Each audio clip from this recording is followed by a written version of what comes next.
Well, hello everybody. Just came from a ride. I know that was a little noisy.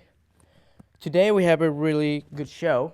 Um, have really good, amazing guests, and we're gonna talk about art because this is Art Story, your local arts show in town, and we profile and talk about the most cool artist things here and around Windham County.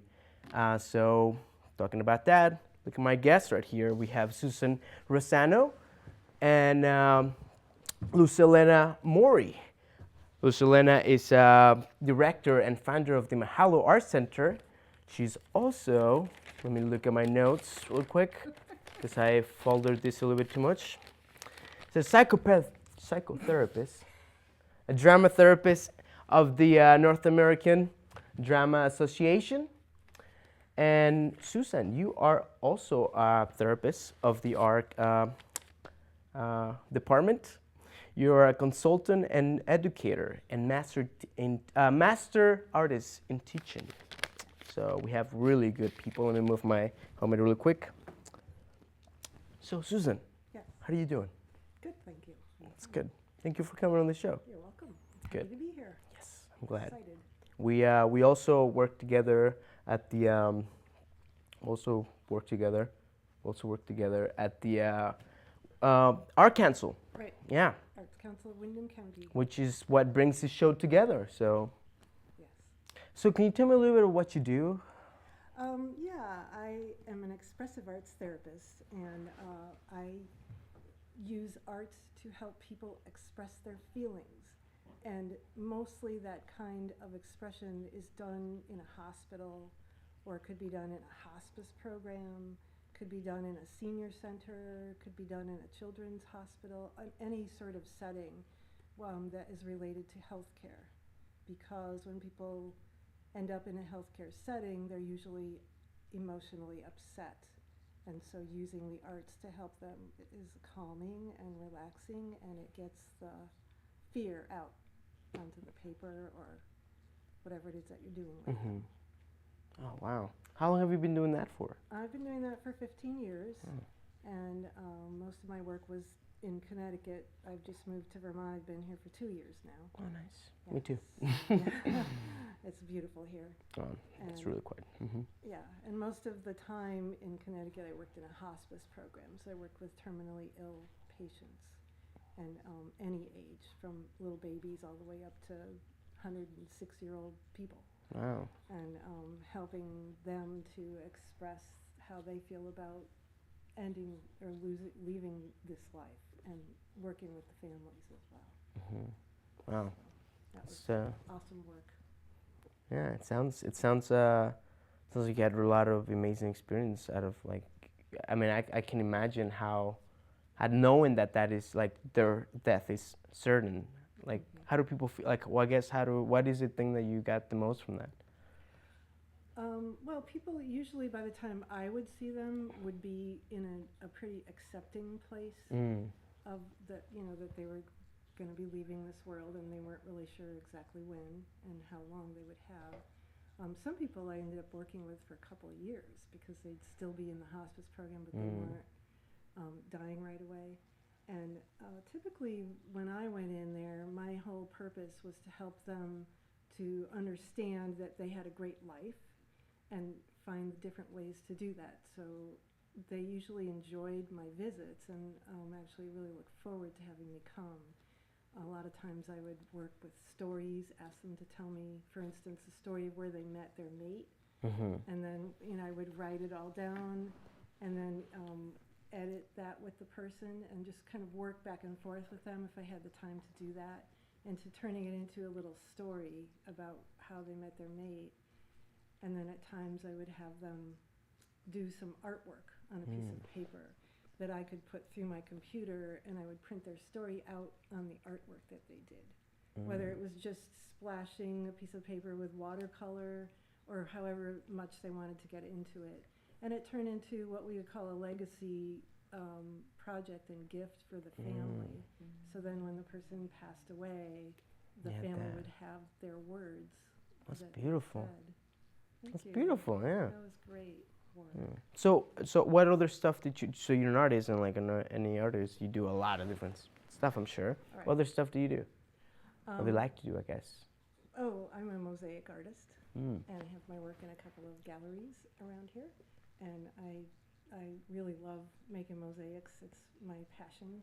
And presently, I'm working on making mosaic jewelry. So I've gone from making big things down to like really tiny things. But it's been really fun, and I'm hoping to get a new line of mosaic jewelry out before the craft show in Newfane on Columbus Day. It's the Newfane Heritage Festival. So. Nice. Cool. Cool stuff. Now, before I forget, you have a little book that you brought with us. Is that some of the mosaic stuff that you do? Or no, my little book is samples of my expressive arts work that I've done. Oh, okay. And so in my little book, I brought an example, say, of a little poem that I have made with a man. It's a World War II poem, and he did the little splash painting on there, and I got to save that one. So he's, it's just his remembrances of being on a ship in the middle of the Pacific Ocean during World War II. And on the other side is the same guy also talking about his battles that he was in the ship, and watching the kamikaze pilots come smashing down on all the ships surrounding theirs and things. Yeah. Pretty dramatic stuff. Yeah. Well, I want to bring Elena into this thing, because then we can start talking. Elena, how are you doing? You've been in the corner for a couple minutes. I'm doing well. It's good to be here. Nice, nice. So for those people that don't know you, you are really, you are the heart of the Mahalo Art Center. But what other stuff that are going on with you these days? Well, right now I'm in the middle of camp. We have a 5-day young women's camp, and it's all overnight. So I quickly got myself away from camp to come and sit here and talk about art as medicine and the overlap of healing and art. The camp is something that happens once a year, but mostly I work with individuals and groups, and the way I see the relationship between what it is to be a creator, an artist, and the healing process, they're very interrelated, and the question of what is it to be a human being? What is the possibility for the human being? I think that that's really what is at the center of the explorations that happen in my work, and also with many of the people who go to Mahalo Art Center to do their own work and their own investigations. Because the way that I was raised with my mother telling me, oh, you're an artist, that means you can do whatever you want to do. And that's a powerful thing to tell a young child. And my mother said it's a carte blanche. You have, instead of like a MasterCard or a Visa, you have a white card, meaning what my mother meant by this carte blanche was anything goes. The sky is the limit. And this is a very important part of the healing process, is to be able to say yes to what's coming through. Because oftentimes when somebody is having a health crisis, it's because things that were coming through, whether they were emotions or any sort of expression or even longings to express something with a sound, emotion, something visual, poetry, words, whatever a person has coming through them, when you say no to it, it causes a blockage in the energetic system. It causes a shutdown of part of the person's whole being. And so that it's like throwing a wrench into a machine, and then the machine doesn't function anymore. And so art is a natural thing for human beings to do, to express themselves. And Yeah, I'm trying to say something concise here, but there's so much to say about this. For me, the word art is like how art thou. So the word art is related to the verb to be. So in order to be well and to be healthy and to be whole is very related to your ability to express yourself, to breathe in, to breathe out, and to exhale with sound, with motion, with words, with expressing images and everything that's flowing through you in a way that is well received. And so that has to do with community. So the process of using art as medicine is very intricately related to the quality of the community that's around you and that's listening and that's welcoming and reflecting back. The whole thing is very profound. But I think that what I'm really excited about is what is possible. Because everything that I've spoken with, because there's been so much damage in our society as far as people not seeing themselves as creators. A lot of the psychotherapeutic work, I'm sure that we're both doing, is in a sense reflecting back to people, yeah, you are a creator. Look at what you're creating, and this is very valuable. It's very valuable. Yeah. What the person is creating, but once you have a strong foothold in the fact that you are a creator, then what are you going to do? And so when I work with people, I see this continuum that's from a transpersonal perspective, which means breaking any boxes that we can even conceive of that we have.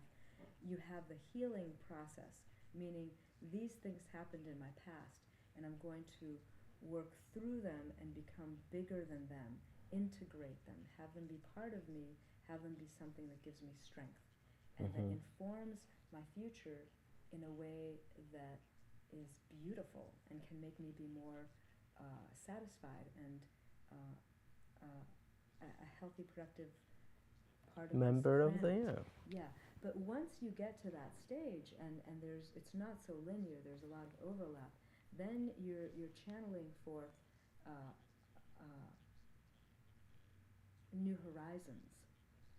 And so that's the exciting part. yeah, Getting new because chapters. it's Yeah. not like I'm going to use art so that I'm okay and now I'm okay. Like that's from my point of view, the if the sky's the limit and you're the one who calls which horizon is coming up, that's exciting. Yeah, true. I like what you're saying about blockages, and I'm thinking about, what people call depression, and how, what is the, how, what is, can we use art to combat those things that medicine, and you can even call that to like obesity and like all these other diseases that we know.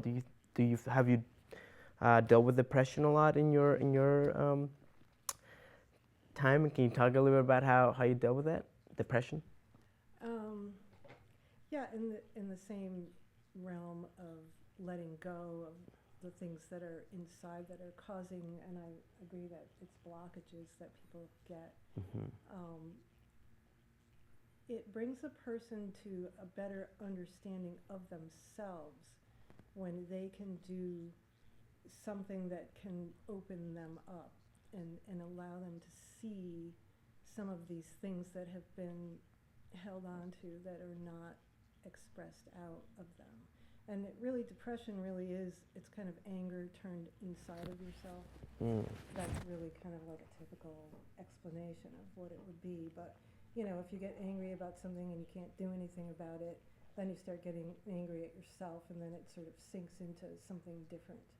And so by doing some form of expression, whether it's through movement or dance, through drawing, painting, writing, poems, whatever, you can move it through.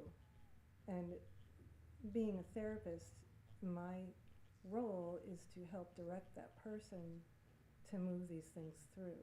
and to find a place where they're comfortable, where they feel relaxed, where they don't feel intimidated. You know, Mm-hmm. a lot of times, yeah, somebody, uh, let's do some drawing together. And they're like, oh, yeah, I can't do that. My third grade art teacher said I was a horrible, I Mm-hmm. did horribly on my drawing and I didn't understand color and oh my God, and no. Mm-hmm. So as an expressive arts person, I try to find something that is comfortable for that person and that they can use. So writing, just telling me a story, Mm-hmm. um, just maybe doing a little bit of movement, a little bit of dancing, something different that doesn't feel scary to them when they're already scared and depressed. So that's basically, Mm-hmm. in the short realm, like how I would work with someone Mm-hmm. who was very depressed. Now we've been talking about like a one-on-one individual, like what is like at the source like one person, right? But we're also we are a collective. We're a global collective now, intercommunicated, uh, sense of and more aware of what it is to be Earth or like the human on Earth, whatever. And I feel like there's also some sickness there, and how can we use art to heal a little bit of Earth? Have you thought about any of that? Like how do I guess my question is, can we use art to heal the Earth?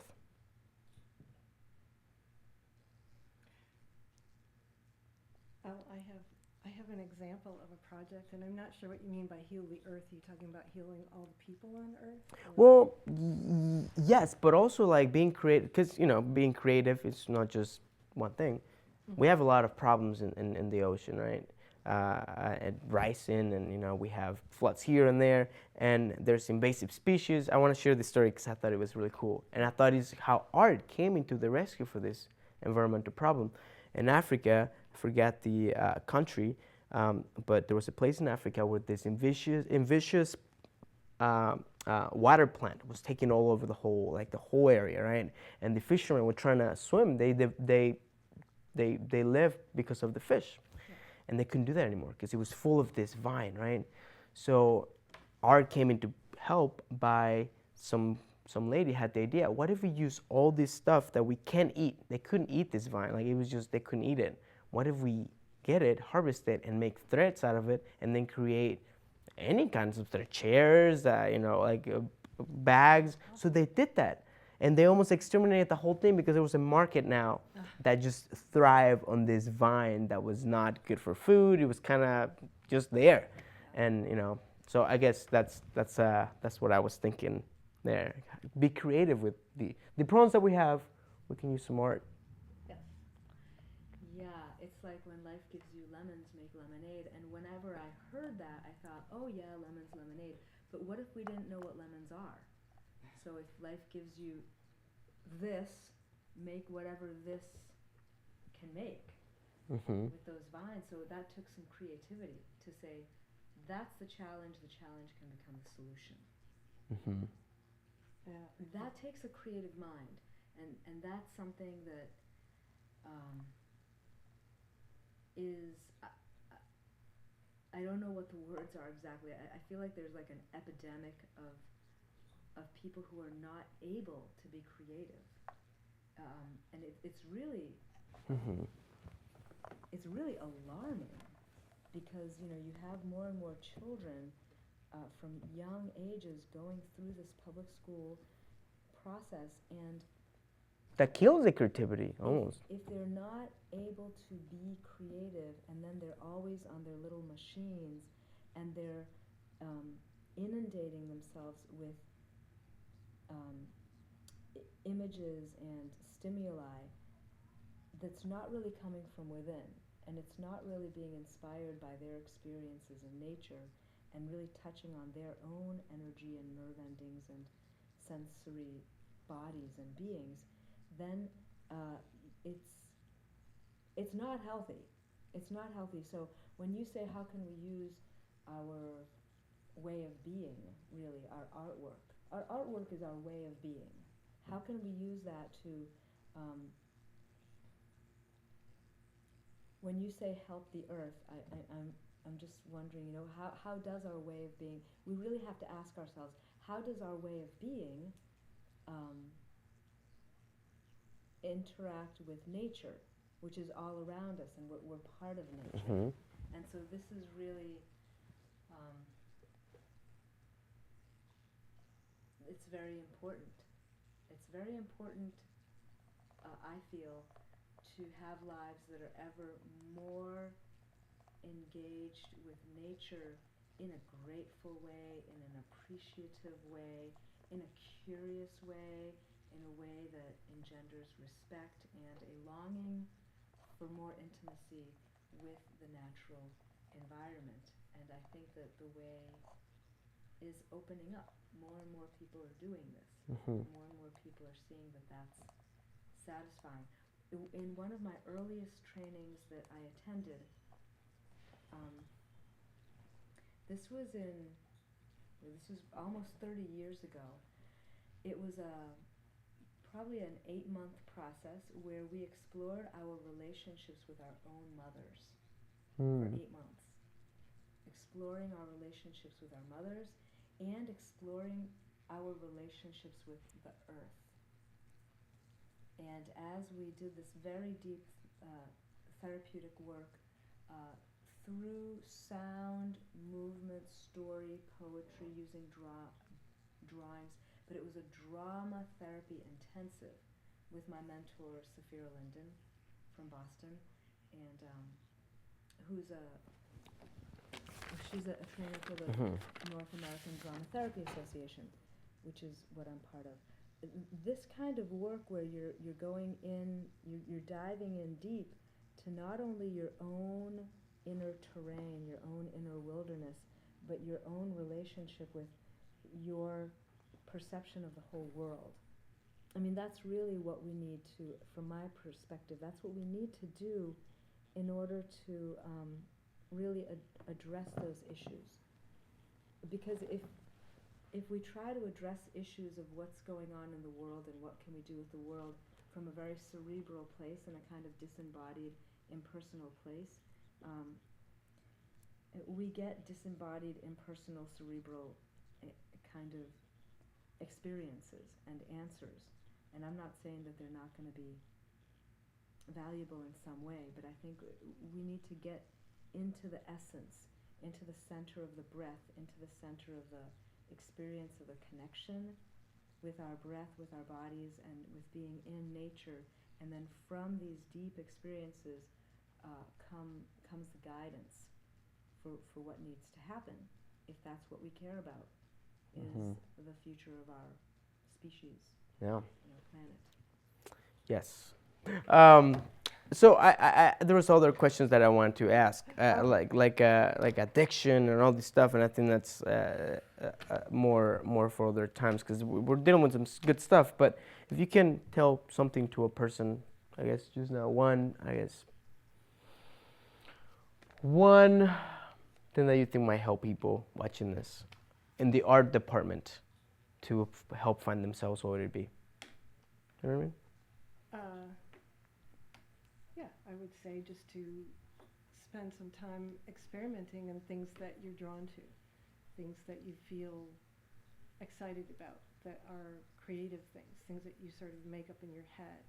I mean, even just playing your favorite rock and roll music and dancing around the house when no one's there, just because the movement that you're doing is all creative and it processes feelings, whether you really understand that or not. But it's that's what I would say. Just play with things, play with drawing, play with writing a journal. Open up your little book and do some stick figures, or use crayons, or use anything you want, or just try to act things out. Get some puppets, play with them.